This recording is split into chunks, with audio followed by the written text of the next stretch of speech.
Hello everyone. Hello Pankaj. Good evening all. So today we are going to discuss some of the questions which came in test. So today class will be a paper discussion class. And how was your test? Ritu, hello Ritu. So please quickly answer. How was your test?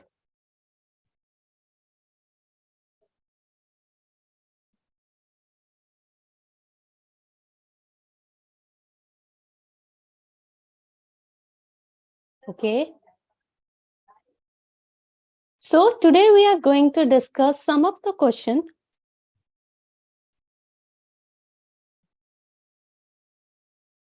And the first question says, which of the following is incorrect?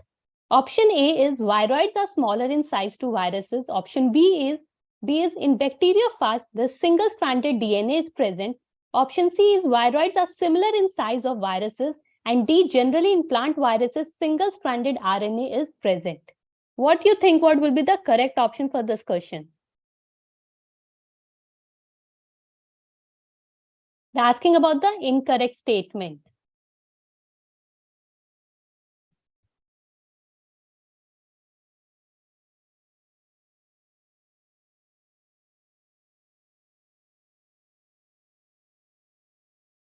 You have already studied viruses, viroids,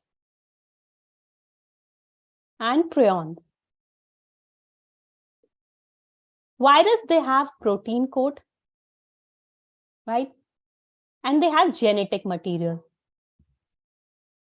Genetic material could be RNA or DNA. Seconds are viroids. Viroid, they're smaller in size than virus. As compared to virus, viroids are smaller in size. Second, they lack protein coat.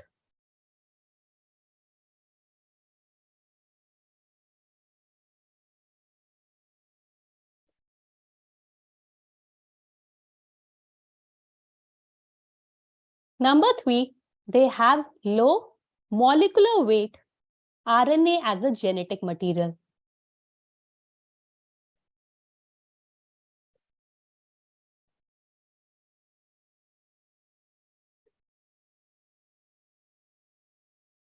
Okay? And one more thing is, it causes potato spindle tuber disease. Please remember all these points. They are very important. On another side, the prions. These are infectious protein.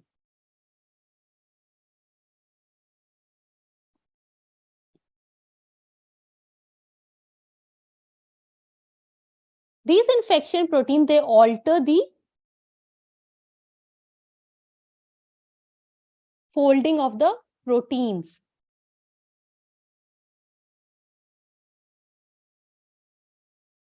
So they alter the protein folding. Now let's come to option. Option 1 says viroids are smaller in size to viruses. Yes, viroids are smaller in size than virus. So one option is correct. Option B says in bacteriophage, the single-stranded DNA is present. And here in the question, the bacteriophage is Phi 174. Okay, it's a misprint beta. So in bacteriophage, the Phi 174, there's a single-stranded DNA is present. Yes. In Phi 174, the DNA is single-stranded, but in T4 bacteriophage, they have double-stranded DNA as the genetic material. Remember this. Viroids are similar in size of viruses. No. This statement is incorrect because viroids are smaller in size than virus. And here the statement is saying that viroids are similar in size of viruses. Okay. Option 4 says the generally in plant viruses, single-stranded RNA is present. Yes, beta. In plant, the virus, they have single-stranded RNA as the genetic material. In animals, so the virus which infect the plant, they have single-stranded RNA as the genetic material, and the virus which infect the animals, they have either single-stranded or double-stranded RNA as the genetic material or double-stranded DNA as a genetic material. Okay? I hope it is clear. Now moving to next one is, question 2 says, oxospores or the rejuvenant cells are characteristics of A. Dinoflagellates, B. Lugneoids, C. Diatoms, and D. Slime modes. So what do you think, what will be the correct option for this question? They're asking about the oxospores. Try to remember the life cycle of dash. Quickly answer, everybody.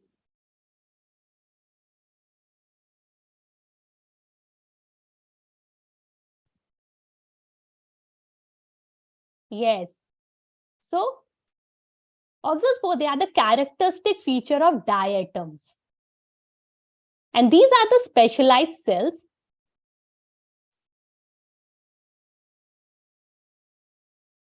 they help in reproduction, growth, and dormancy. In diatoms, when zygote are formed, the zygote are developed into oxospores, and these oxospores, they protect the diatoms from the adverse condition of the environment. Okay, so they are also known as the resting pores. Resting spores. Okay, so the correct option is diatoms.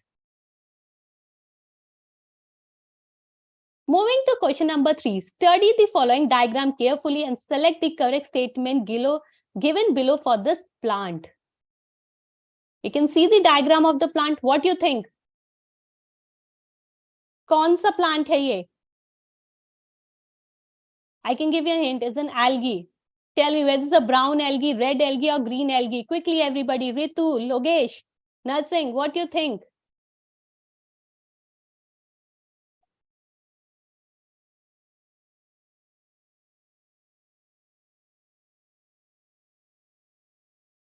And the option given are, it is a source of carrageen.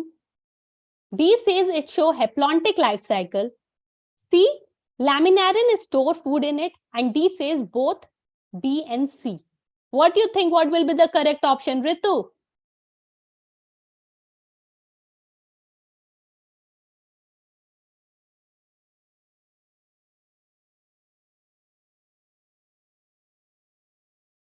Okay, so this is a brown algae.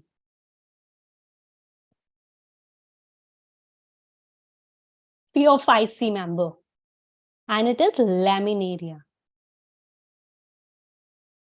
Laminaria, commonly known as kelp, because they're larger in size. You can see the frond, they have stipe, they have holdfast for attachment.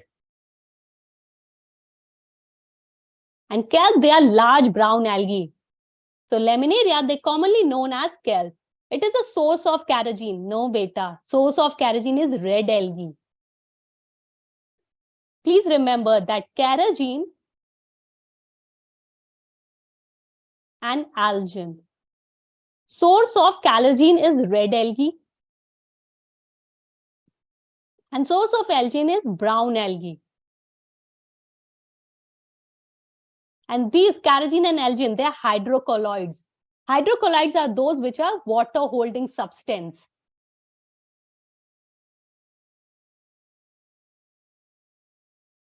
Okay, Logesh say D. Okay, so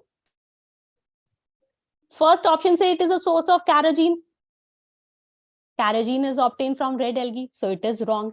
It is a source of haplontic life cycle. It shows haplontic life cycle. As we know that all the algae, almost all algae, they have a haplontic life cycle. That is, the haploid phase is dominant.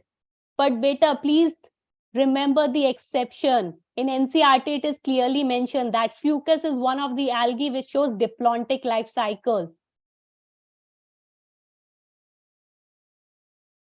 Similarly, there's Ectocarpus. There's Polysiphonia.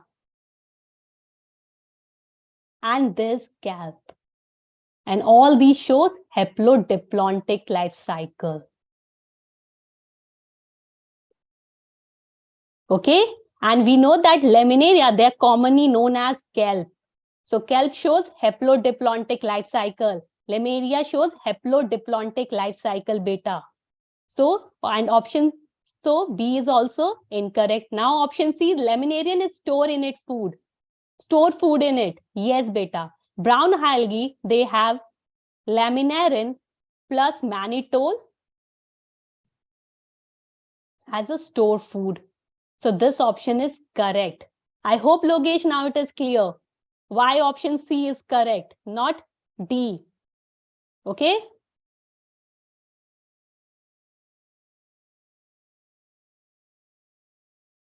Logesh, it is clear now? Shall I move forward?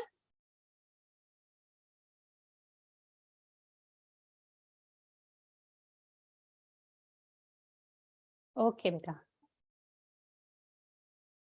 Moving next is a process that makes an important difference between C3 plant and C4 plants. Option A says photosynthesis, option B says photorespiration, option C says transpiration, and option D says glycolysis.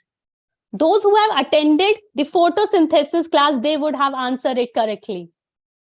I discussed this question in class. Yes, Ritu, very good. It's B, photorespiration.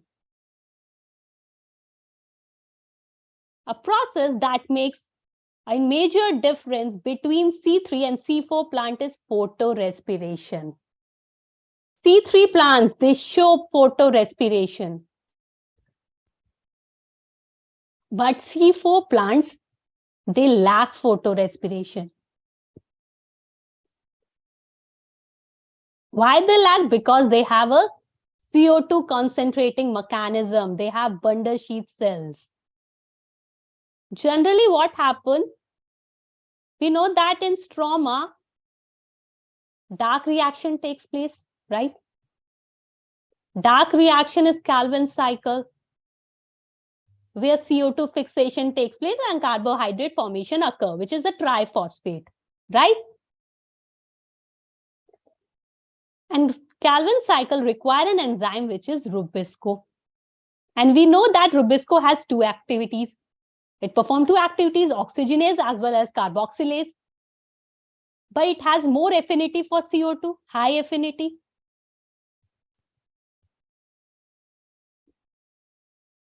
But when there's a high concentration of oxygen is in the environment, CO2 is very low, high concentration of oxygen is present in the environment, then what happens?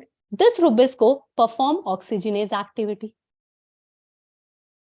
Okay, now RuBP plus oxygen will result in one molecule of 3-PGA, which is phosphoglycerate, and one molecule of 2-phosphoglycolate.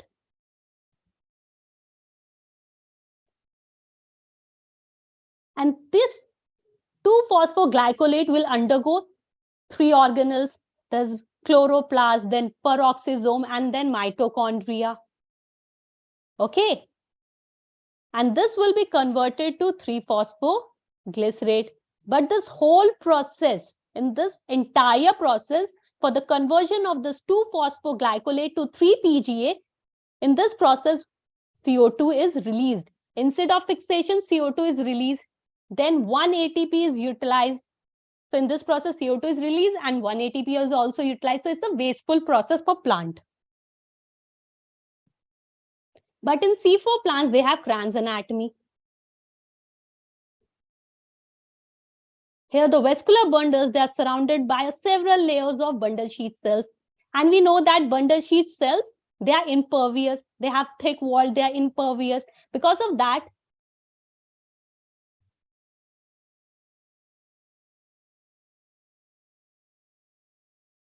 okay, this is the mesophyll cell. And this is the bundle sheath cells. Now the atmospheric CO2 will enter. Then atmospheric CO2 will combine with PEP. PEP will form C4 acid, oxaloacetate or converted to malate. Then it will move into the bundle sheath cell, where the C4 acid will undergo breakdown and form C3 acid, and CO2 is released. C3 will again move back to mesophyll cell for regeneration.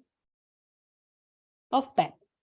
This bundle sheet cell, they're thick-walled, highly thick-walled, because of which the CO2 cannot move out and the concentration of CO2 keep on increasing in the bundle sheet cell. So because of the key increasing concentration of CO2 in the bundle sheet cell, the Rubisco, which is present in the bundle sheet cell, will perform carboxylase activity. So Calvin cycle will take place. Please remember, in C4 plants, Calvin cycle also occur, but in bundle sheet cell.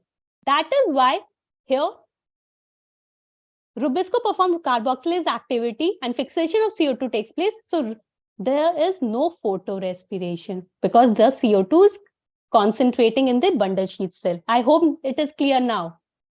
So correct option is photorespiration. Moving next is find out the enzyme which is activated by AMP and ADP and inhibited by ATP. Option A says cytochrome oxidase, option B says phosphofructokinase, option C says hexokinase, option D says succinate dehydrogenase. Quickly answer me in the chat box. Those who have attended last class, respiration in plant, they would have answered it correctly. I showed one slide where the two enzymes were given in that slide. I've written the activators, the inhibitors name as well.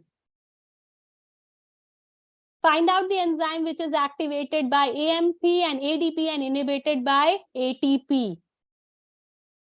Cytochrome oxidase? No. Hexokinase? No. Succinate dehydrogenase? No. It's phosphofructokinase. Remember this enzyme bit. It's very important. There's phosphofructokinase. Activator is AMP, ADP, and there's one more.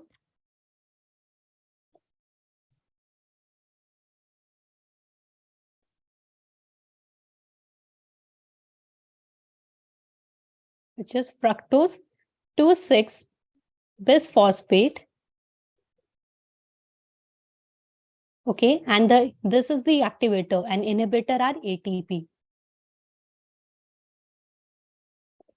and citrate. Remember these points. It's very important. There's another enzyme which is pyruvate kinase, which catalyzes the reaction of when phosphoenol pyruvate is converted to pyruvate.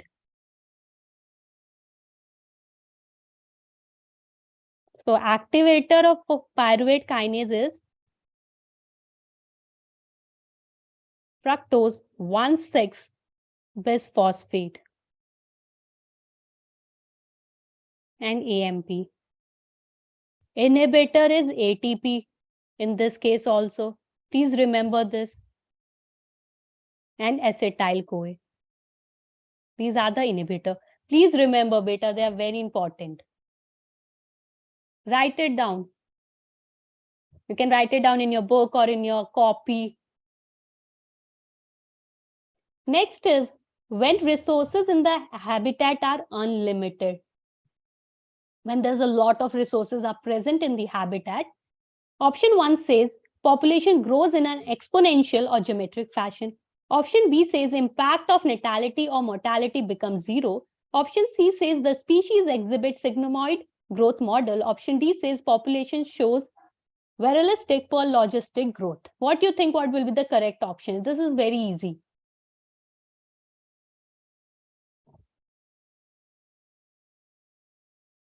Very good, Ritu.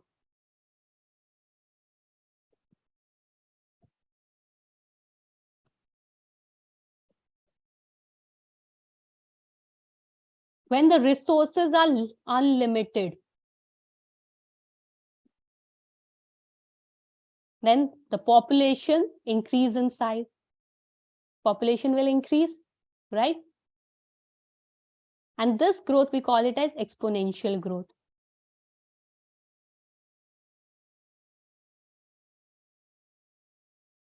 But when the resources are limited,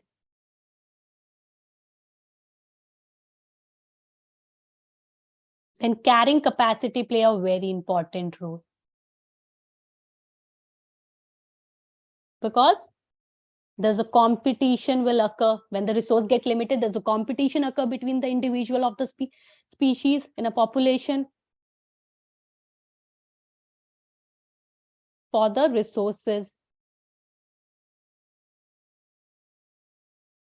And climatic factor also play a very important role. And this type of growth where we observe when the resources are limited is logistic growth. And the curve is sigmoid. We observe a sigmoid curve. So correct option when the resources in the habitat are unlimited is option number A. The population grows in an exponential or geometric fashion. Moving next. The species diversity dash as we move away from the dash and towards dash. Species diversity. This is the Earth. Okay, it's the equator.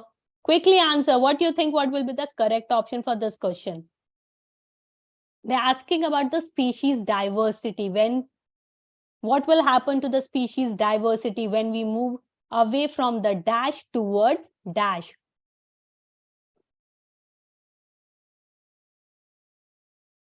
Okay. Very good, Ritu. Excellent, Ritu. So species diversity will decrease as when we move from equator towards pole. You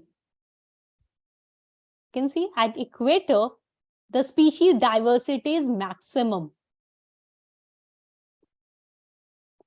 because the conditions are favorable, the temperature, everything is favorable. All the environmental conditions are favorable at the equator. But as we move from the equator towards the pole, you know that at poles, the temperature is extreme.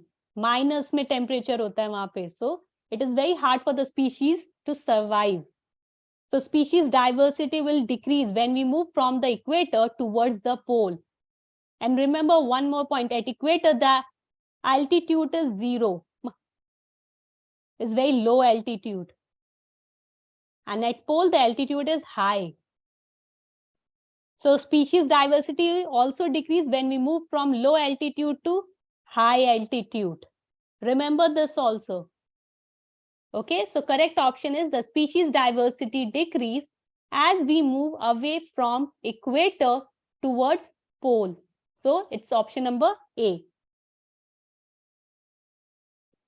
Moving next is match the following column 1 with column 2. Column 1 says Los Angeles smog, London smog, Minamata and plumbism. Option column 2 says lead, PAM, vapor of sulfur dioxide and mercury. What do you think? What will be the correct option for this question? Does you people know about the Los Angeles smog or the London smog? That classical smog and the photochemical smog? Quickly answer in the chat box.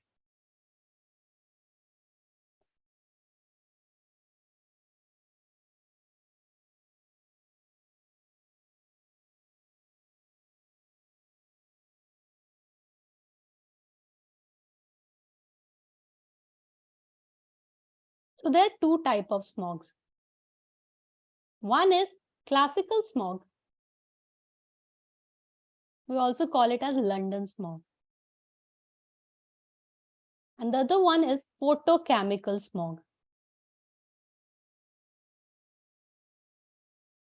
We also call it as Los Angeles smog. So classical smog has high concentration of sulfur dioxide, where photochemical smog contains all the gases like nitric oxide which are coming out from the automobiles. So photochemical smog is generally observed in urban areas. So it contains PAM. PAM is peroxyacyl nitrates.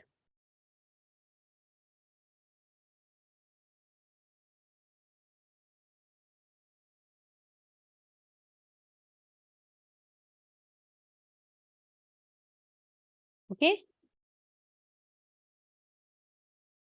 Anemia is a disease which occurs due to mercury poisoning.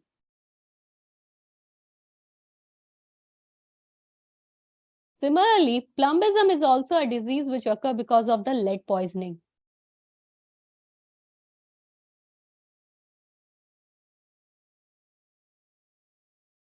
Okay, you can remember it like this. M for pneumomata, M for mercury, P for plumbism, and PB. We do it like this. So P for lead. Okay.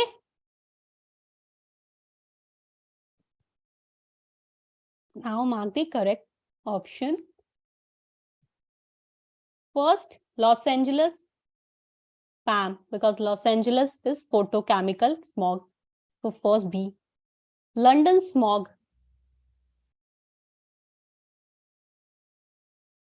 C. Pneumomata, for D. Fourth, A.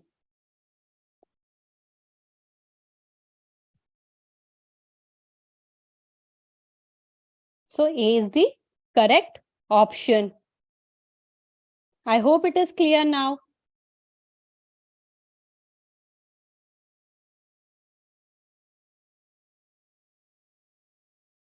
Moving to next, all the statements are correct about genetic engineering except one. The incorrect statement is, it is a technique for artificially and deliberately modified DNA to suit human needs.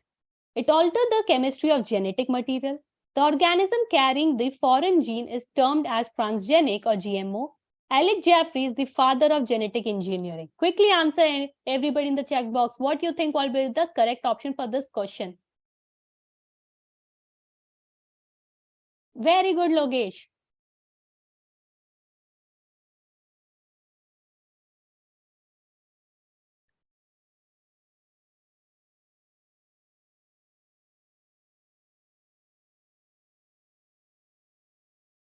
Very good, Ritu.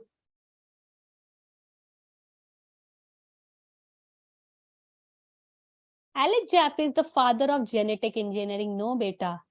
Alec Jeffrey is known for DNA fingerprinting. Remember this. And or DNA profiling.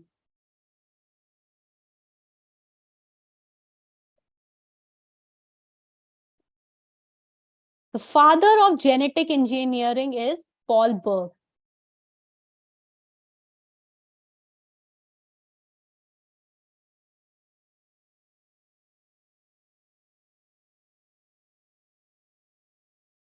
Remember this. And question is asking all the statements are correct about genetic engineering except one. So this is the incorrect statement. It is a technique for artificial and deliberately modified DNA to suit human needs. Yes. We are modifying genetic engineering. We modify the gene or the DNA to get the desirable product. It alters the chemistry of genetic material. Yes. The organism carrying the foreign gene are termed as transgenic or GMO. GMO are genetically modified organism. Please remember all the GMO crops. It's very important. Okay. Their name like BT cotton, BT corn, soybean, flavor saver tomato. There's golden rice. Remember all the names. Moving next is pteridophyte differ from mosses in having A, dependent gametophyte, B, independent and dominant sporophyte, C, independent and dominant gametophyte, and D is leafy gametophyte. Quickly answer in the chat box so that we can move fast.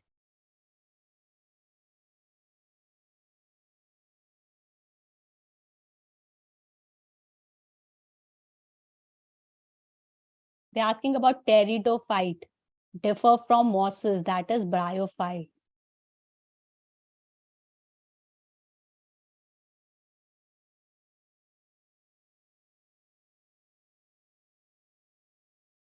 Remember that pteridophyte and bryophyte,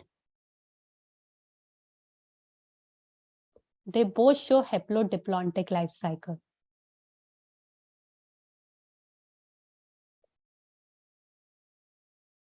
Pteridophyte, they have independent, dominant, Sporophyte. Gametophyte is also independent. Remember, gametophyte is also independent pteridophyte, but it is short-lived. In bryophyte, the gametophyte is dominant. It is dominant, independent. But in bryophyte, the sporophyte is dependent, partially or completely on gametophyte. Remember this point, very important. In pteridophyte, both sporophyte and gametophyte are independent. But in bryophyte, the gametophyte is independent and sporophyte is dependent, partially or completely on gametophyte. Now the question says the pteridophyte differ from mosses in having. They have independent and dominant sporophyte. They don't have the dependent gametophyte. Independent and dominant gametophyte, they have independent gametophyte but not dominant. Leafy gametophyte, no. So the correct option is option number B, that is independent and dominant sporophyte. Moving next. When a garden pea plant with the intermediate size starch grain in seed is crossed with other plant having small size starch grain in seed, the total number of seed obtained progeny is 120. What is correct for these progeny? Okay, can anybody tell me? What do you think? What will be the correct option for this question?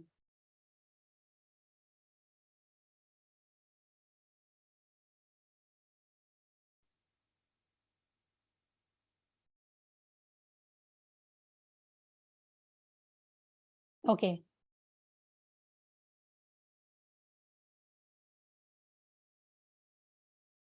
Because this starch grain or large size starch grain, small size starch grain, intermediate starch grain size, this part is also given in NCERT. Okay.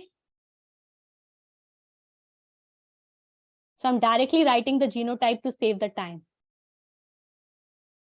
because we have to cover a lot of questions. So first is capital B, capital D, which is a homozygous dominant genotype, and it's called for large size starch grains.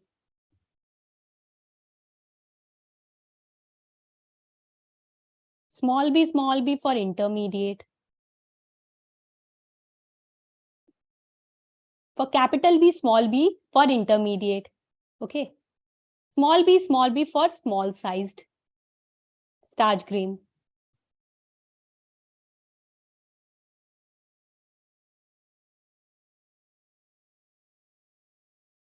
Very good, Ritu. You're doing a great job today.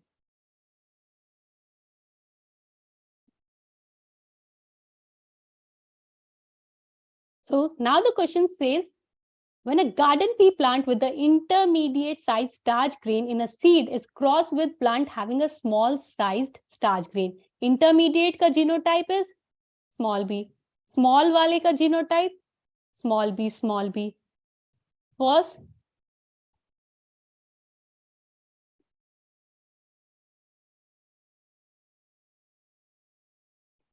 this is what we are going to get, right? And when heterozygous is crossed with homozygous recessive parent, we also called it as test cross. Remember this. And we get 1:1 ratio, which we are getting here. That is 1:1. So 120 progeny we obtain. And we are getting 50% intermediate and 50% small sized, right? That is 1/2 probability. If I divide it by 2, I get 60. So 60 intermediate and 60 small sized. This is what here it is. 60 intermediate and 60 small size. So correct option is C. I hope it is clear to everyone.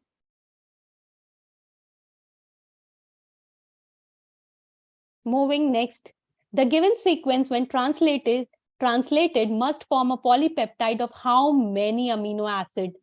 How many amino acid? The sequence is given. This is a sequence of mRNA. Option A says 8, B 9, C 6, and D 5. What do you think? What will be the correct option? How many amino acid will be formed from this sequence?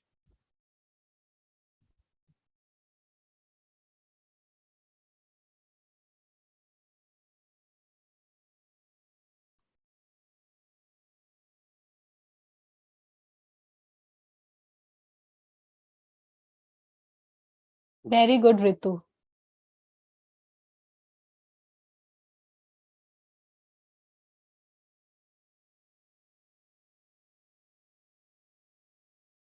Okay. So this is a sequence. It's a sequence of mRNA. When ribosome binds with mRNA or stall over the mRNA and result in the formation of a polypeptide, we call this process as translation. Okay. First, ribosome will stall over this mRNA and it will search for start codon. Okay. Translation will start only at start codon.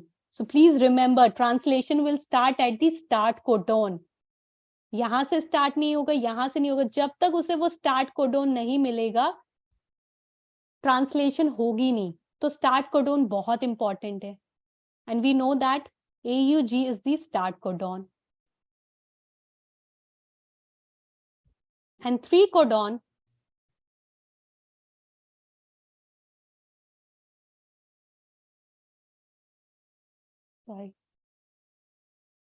AUG is the start codon. Okay. AUG will code for one amino acid, that is methionine. Now this will code for one amino acid, this one. This will code for second amino acid. From here till here, third amino acid,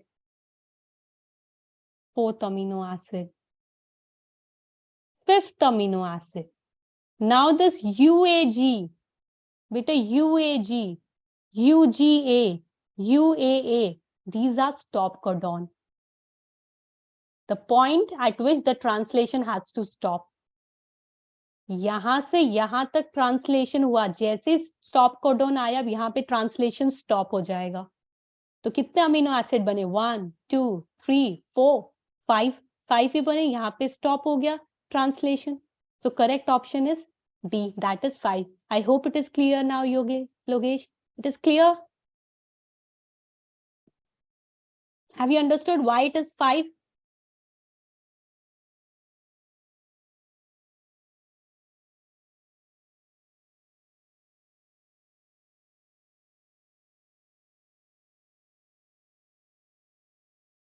Okay. Moving next is, read the following statement carefully. A egg apparatus consists of 2 synergid and 1 antipodal cell. Option B is the transfer of pollen grain from the anther to the stigma of another flower of the same plant, and it is called zootonogamy. Option C says the pollen grain coming in contact with stigma is a chance factor in both wind and water pollination. D says pollination by water is more common. How many above statements are correct? They're asking about the correct statement.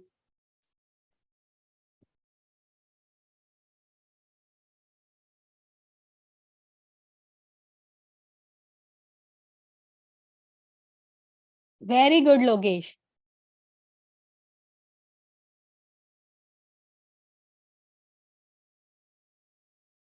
Let me draw the structure of embryo sac. This is the chalazal end. And this one is the micropylar.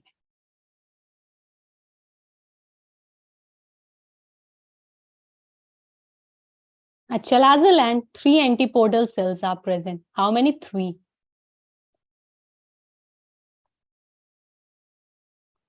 At center, there's a central cell is present with 2 polar nuclei. And at the micropylar end, this is a 1 egg and 2 synergids are present. And these synergids, they have filiform apparatus which guide the entry of the pollen tube. Option 1 says the egg apparatus consists of 2 synergid. Yes. And 1 antipodal cell? No, they consist of 3 antipodal cells. First option wrong. Second says transfer of pollen grain from the anther to the stigma of another flower of the same plant is called zootonogamy. Yes. Pollen grains coming in contact with stigma is a chance factor in both wind and water pollination. Yes, it's a chance factor. Pollination by water is more common. No. Pollination by water is not common. It is quietly rare. So how many statements are correct? B and C statement is correct. A and D is wrong. So how many above statements are correct is 2. So B is correct. Yes, Ritu is B. Good. Moving next is read the following properties of blood corpuscles. A says they are colorless due to lack of hemoglobin. They are non-nucleated. They are relatively lesser in number, with which averages 6,000 to 8,000 of blood. D says they have a long lifespan, approximately 120 days. Out of these, which properties are not shown by leukocyte, that is WBC, white blood cell? What do you think? What will be the correct option for this question? They're asking about the properties which are not shown by leukocytes.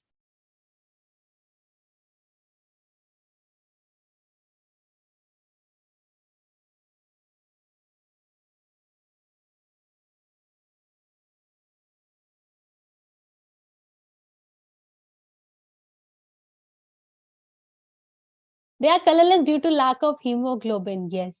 They are non-nucleated. No, they are nucleated. They can be a multi-lobe nucleus. They can be a bilobe nucleus. Okay, they are relatively lesser in number, which averages 6,000 to 8,000. Yes.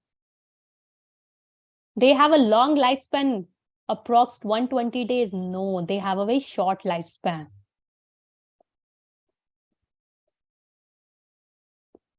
So out of these, which properties are not shown by leukocyte? It's D and it's B, because they are saying that they are non-nucleated, but they are nucleated. They have nucleus and they have a very short lifespan, and it is written long lifespan. So B and D. Option number C, it's B and D. I hope it is clear now, Ritu.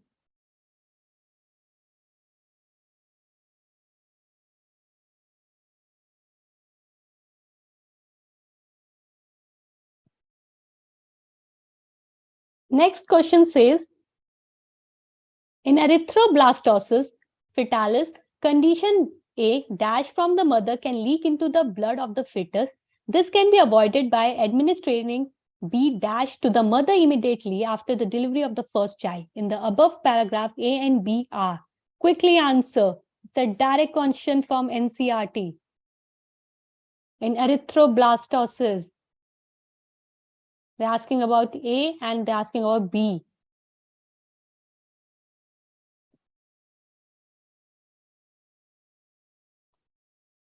So students, in erythroblastosis fetalis, condition A, that is the Rh antibody.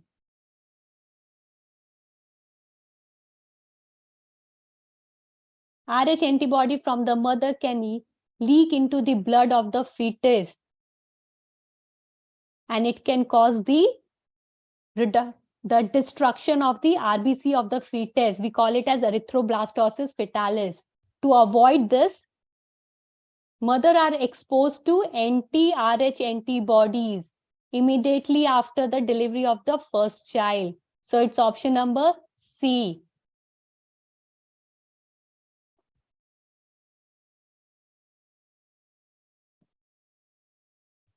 Okay, you know that Rh antigen is present on the surface of RBC.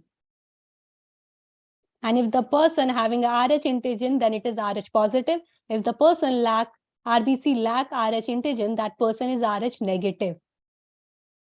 Okay.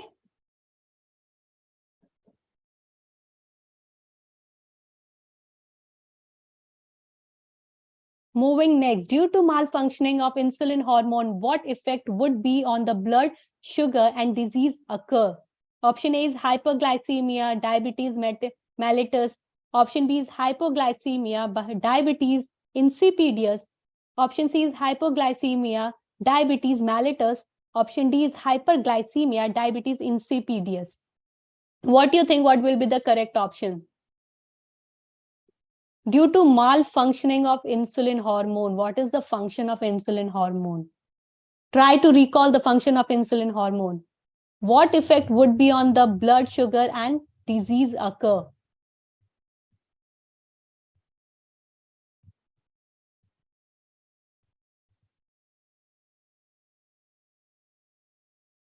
What do you think? What will be the correct option?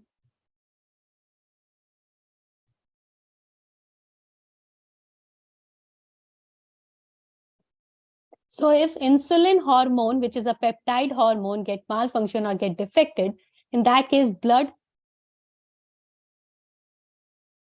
glucose level in the blood will increase, right?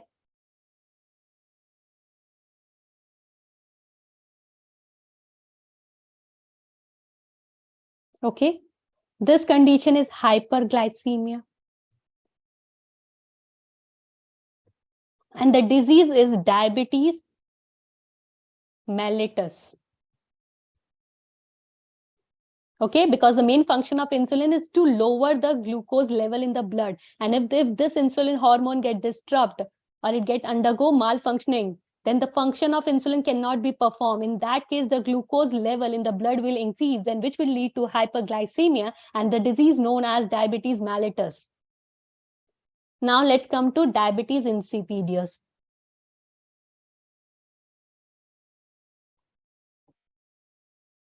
So there's an hormone which is ADH,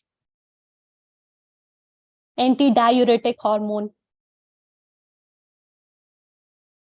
or we also call it as vasopressin.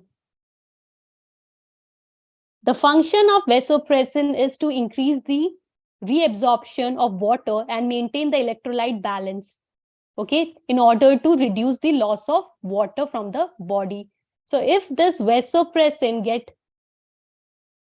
its synthesis get affected, if this vasopressin hormone synthesis get affected, in that case, it will lead to a loss of water from the body, or dehydration will take place. Okay. And that will lead to diabetes insipidus. Now it is clear the difference between diabetes mellitus and diabetes insipidus. Remember, insulin is leading to diabetes mellitus and vasopressin is leading to diabetes insipidus. It's very important.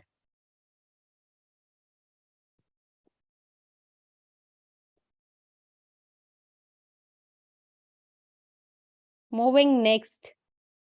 Find the correct match of the following. Column 1 with column 2. Column 1 contains Down syndrome, Edwards syndrome, Patau syndrome, and Cat-Cry syndrome. Column 2 is 21 trisomy, 18 trisomy, 13 trisomy, and 5th chromosome. Okay. But I'm writing down all the syndrome. Please remember at which position of the chromosome the trisomy is taking place. Okay, please remember, in Down syndrome, the trisomy takes place at 21 chromosome.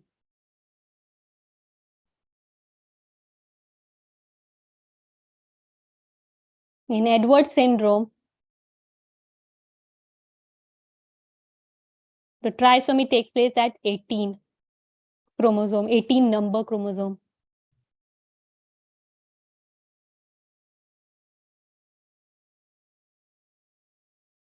Very good, Logesh and Ritu, very good.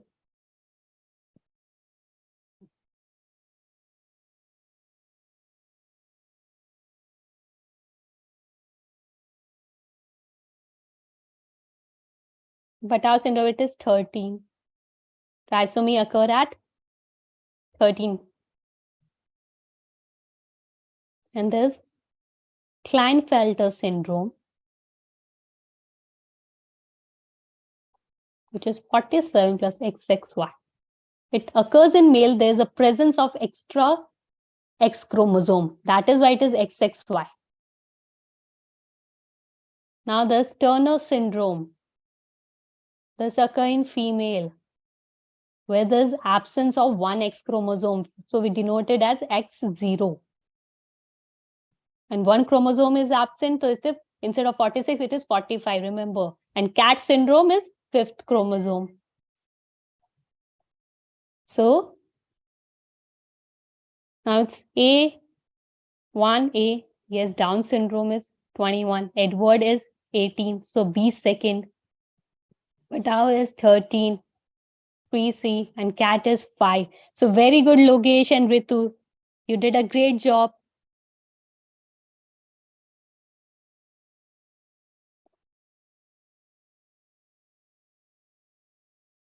So correct option is C. Moving next.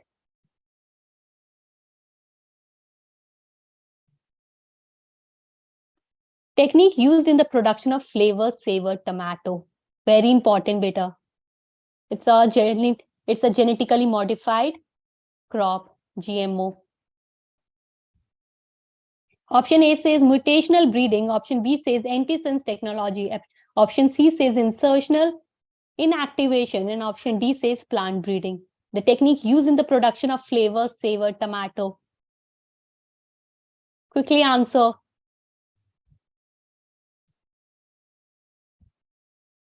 Okay. So the technique is antisense technology.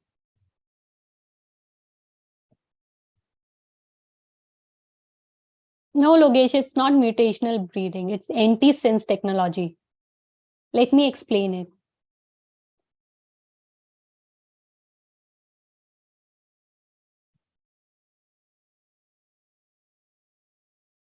So there's an enzyme. Name of this enzyme is polygactoruronase. This enzyme, it breaks down the pectin, which is a structural component of cell wall.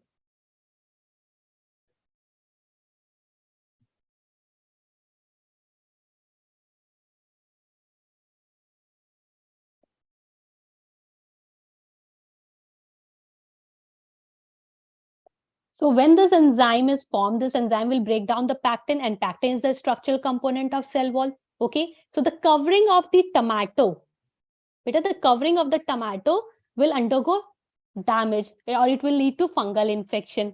जब वो covering, क्योंकि वो enzyme जो है वो act कर रहा है पैक्टिन पे, तो पैक्टिन का ब्रेक डाउन करेगा, जो सेल वॉल है वो भी ब्रेक डाउन होने लगेगी, तो जो कवरिंग है हमारी टमाटो की वो ज्यादा वो खराब होने लगेगी, उस पे जब उस जो फ्रूट की राइपनिंग है वो जल्दी होने लगेगी, उसकी वजह से उस पर फंगल इन्फेक्शन का अटैक होने लगेगा, फंगल अटैक होने लगेंगे तो फंगल इन्फेक्शन होने लगेगा.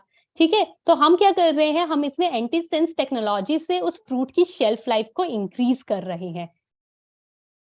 वो हम कैसे कर रहे हैं? We know that DNA is transcripted into mRNA and the process is transcription. mRNA undergo translation and form protein, and all the enzyme, almost all enzymes are protein. So this is also enzyme and it's a protein. So in antisense technology, we are making a complement of mRNA.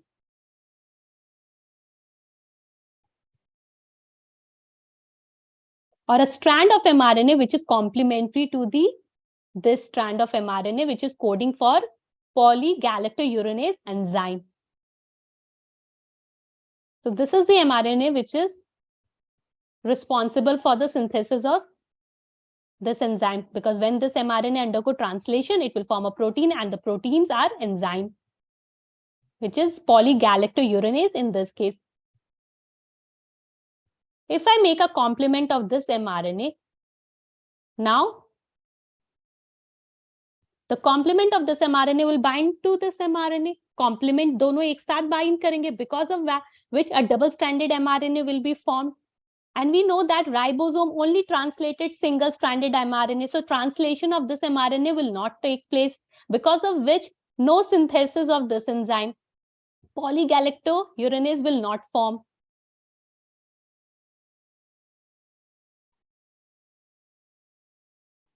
If this enzyme will not form, that no destruction of pectin. So structural component will remain, that is will remain intact. So this is how we can increase the shelf life of the fruit. This is what we call anti-sense technology. Okay, because this is a sense strand and we are making the anti-sense strand. I hope it is clear now.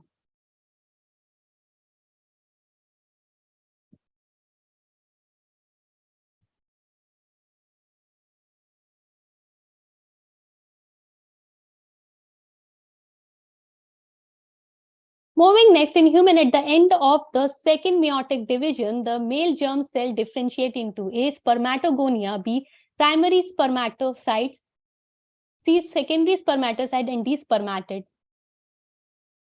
Okay.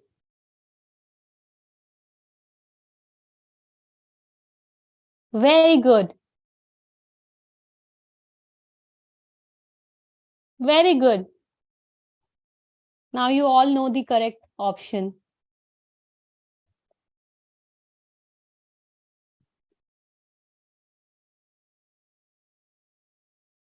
The spermatogonia will undergo mitosis. Primary spermatocyte is formed. Will undergo meiosis. Secondary spermatocyte is formed. Will again undergo meiosis and will differentiate into spermatids. And finally, spermatozoa. Question is asking the second end or at the end of the second meiotic division. This is one meiosis. Spermatid. So correct option is D, spermatid. I hope it is clear to everyone.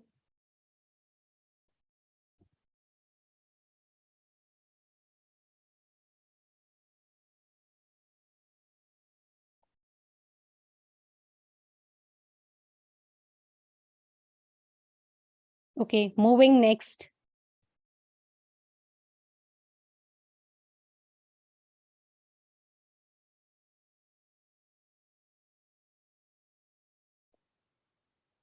ACTH, we also called it adrenocorticotropic hormone. Stimulate the synthesis and secretion of dash hormones called dash from the adrenal cortex. Complete the above sentence by filling the appropriate blanks. Option A says protein, sex corticoid. Option B says long peptides and mineral corticoid. Option C says short peptides and mineral corticoid. Option D says steroid and glucocorticoid. Adrenocorticotropic hormones stimulate the synthesis and secretion of. Quickly answer.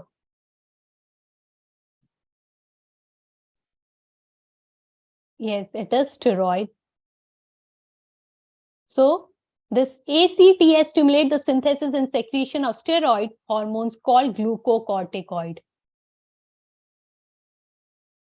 from adrenal cortex. Glucocorticoids are those which play a very important role in carbohydrate metabolism. Example, cortisol.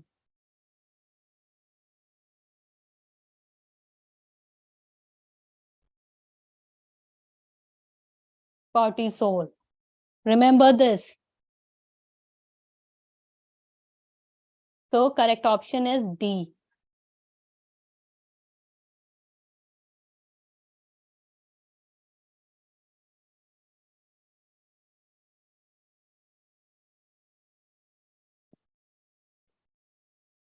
I hope it is clear to everyone.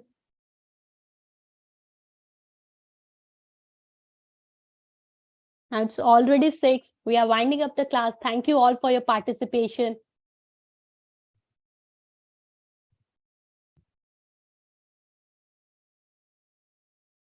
Thank you.